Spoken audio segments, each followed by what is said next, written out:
My whole life, I pretty much considered myself healthy. I grew up playing soccer, and later in life, I got into running. But when I found out I had this rare disease, I was stopped in my tracks.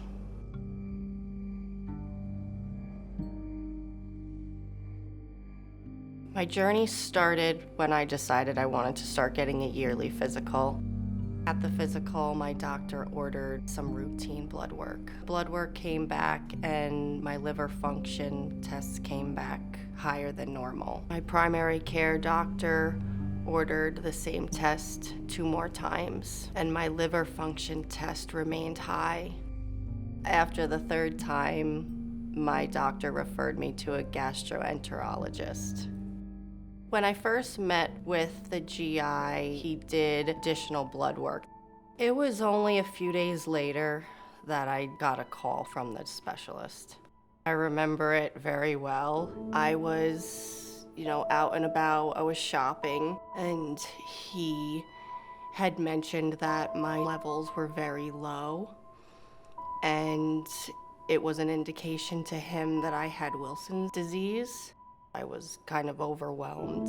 So the gastroenterologist referred me to a hepatologist who specializes in Wilson's disease. From there, that hepatologist performed multiple tests. I was officially diagnosed with Wilson's disease in January of 2018.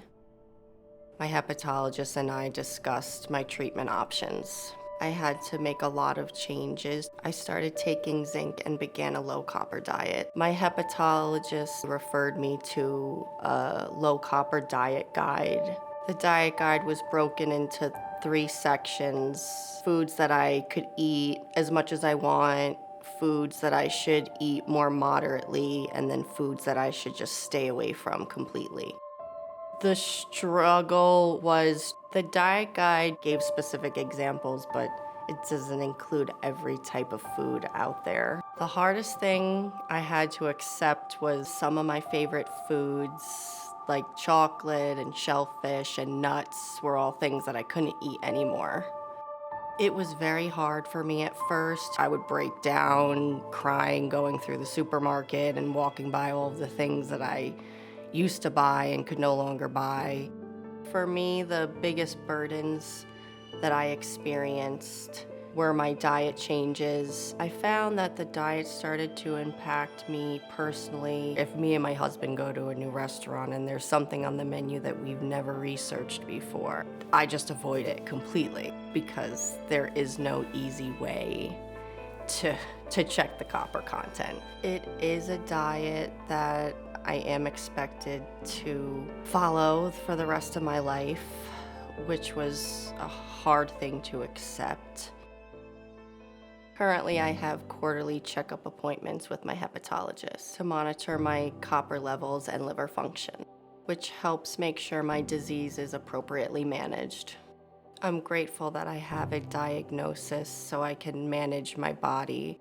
It's important for me to stay healthy and vibrant and stay on top of my disease management for my daughters. I want to make sure that I'm healthy and able to care for them as long as I can be.